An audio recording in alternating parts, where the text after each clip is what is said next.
Thank you so much. My name is Lauren Isaacs. I'm the National Director of Hirut Canada. I made Aliyah 16 months ago, and I'm a very proud Jew and Zionist. All right. At its core, the mere idea of establishing a Palestinian consulate is outrageous. It's absurd. Not only that, it's repugnant and it's completely illegal. I can think of 6 international laws off the top of my head, minimum, that it is completely in contravention of. It is violating several dozen international laws. Now, the issue of a Palestinian consulate, a Palestinian government, a Palestinian flag in Jewish Jerusalem is disgusting and it's dangerous. It's dangerous to Jewish lives, it's dangerous to Jewish sovereignty, it's dangerous to Jewish freedom, and it's dangerous to the institution of truth itself. Whether you're a Jew, an Israeli, or a Zionist, you should be angry, you should be indignant, you should be upset, and most importantly, you should be galvanized to stand up and do something. Do something about it. Joseph Goebbels, the Reich Minister of Propaganda in Hitler's Nazi Party, said it best. He said, if you repeat a lie often enough, it becomes the truth. Well, let me tell you, you know what is the most repeated, the most believed, the most regurgitated lie in human history? Ladies and gentlemen, the Palestinians. I'm not saying that the Palestinians don't exist nowadays. They do, thanks to Yasser Arafat, Yamach Shemo, in 1964. He created the Palestinians, and they exist now. However, their nationhood, their narrative, their entire history does not exist. It is fictitious.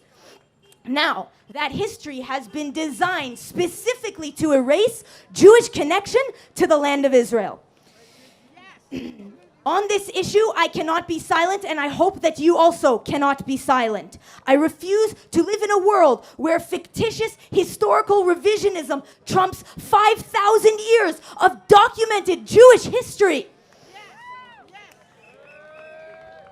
We were here, we are here, we will be here, and that's it.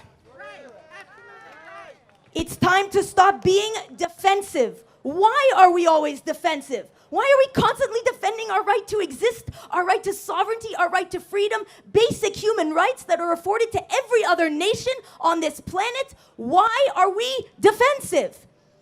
We are the strongest nation on this earth. Let's start acting like it. I want to shine a light on the real issues. I want to lay blame where blame should be laid. Let's talk about the terrorists in our midst who desire our annihilation on a daily basis. Now, I'm not talking about some fringe fanatics. I'm talking about the current representation of the Palestinian movement. That is Mahmoud Abbas, the Palestinian Authority, Abu Mazen. This is not some fringe crazies. This is their government. Abbas is a dictatorial, theocratic, Jew-hating, Holocaust-denying, terrorist murderer. There's no need to take my word for it. Some of you don't know me, therefore you may not trust me. Allow me to read from you directly from the Palestinian National Charter today. Articles 1 and 2, I quote, Palestine is the homeland of the Arab Palestinian people. Palestine with the boundaries it had during the British Mandate is an indivisible territorial unit, end quote. During the British Mandate. So really, the chant is not from the river to the sea that Jews will be out of this land. The chant is in the whole region they want Jews out. The entire region. Modern-day Israel and modern-day Jordan. They want the Jews out. These are not empty threats. They want to ethnically cleanse the land of Jews. And I want you to note, there are 0 Jews in Ramallah. There are 0 Jews in Nablus. There are 0 Jews in Jenin. There are 0 Jews in Jordan. There are certainly 0 Jews in Gaza. Numbers don't lie. These facts illuminate the fact that the Palestinian movement wants to ethnically cleanse the entire land of Jews, one city at a time. Jerusalem is off limits. Jerusalem is off limits. Now, I refuse to mince words. I refuse to sugarcoat it. I refuse to be politically correct and stand up here. This issue is too important. We must be clear and unequivocating in our message. Why are we even having a discussion about a Palestinian consulate at all? While Mahmoud Abbas has a pay-for-slay policy where he pays terrorists to murder Jews, there should be no discussion. There should be no communication. There should be no diplomacy. There should certainly be no funding and no aid. There should be radio silence from our side until there is a public renunciation of this blatant Jew hatred and terrorism. For those promoting a two-state solution, claiming that this consulate could be a step towards a peaceful two-state solution, claiming it's a moderate agenda, I have something to tell you. Two-state solution is code word for let's kick all of the Jews out of Israel, but let's do it really slowly so that no one notices. We had two states, by the way. It was called Israel and Jordan.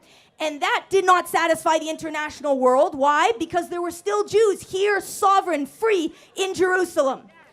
Then we had another two-state solution. It was called Israel and Gaza. That also did not satisfy the international world. Why? Because Jews were defensible in the ancient land of Israel. You want to know why we're not going to have another two-state solution? Because no amount of land concessions will satisfy people who want to see the entire land of Israel devoid of Jews. The word solution itself is nefarious. Solution implies that there's a problem that needs to be solved. What is the problem? That Jews live here? That Jews are defensible? That we're sovereign? No, that's not a problem. The only problem I see is the incessant and nefarious terrorism that exists in our midst. The people wanting our destruction. That is the problem to which we should be devising a solution. Now, I could give you an hour-long speech about Jewish legal rights in the land of Israel and international resolutions and mandates, but I'm not going to. Because this is not a historical lesson, it's a logical one. You don't need to know the intricacies of the legalities of the land of Israel to understand that Jews have a right to be free, safe, and sovereign in our indigenous homeland. Jews are indigenous here. Jews come from Judea. Never forget that. Don't let anyone tell you that this issue is of no consequence. This is important. Flags mean something. Governments mean something. Consulates mean something. Our flag means Jewish sovereignty. Our flag means Zionist pride. Our flag has a history behind it. And then there's the other flag, the Palestinian flag. And there's no national pride and there's no peace in that flag. That flag is a call to violence. That flag is a call to destruction of the land of Israel. Chas v'shalom, we should let that flag fly anywhere in our country, especially in our eternal Jewish capital. We will not allow it, no matter how much Abbas himself wants the destruction and obliteration of all the Jewish people and the entire land of Israel. Thank you all for coming out here tonight. It's so important. You're doing what's right. You're standing up, and I'm so proud to be here. Thank you to the organizers. Am Yisrael Chai. Thanks for having me, guys. Lauren Isaac, חירות קנדה. כל הכבוד.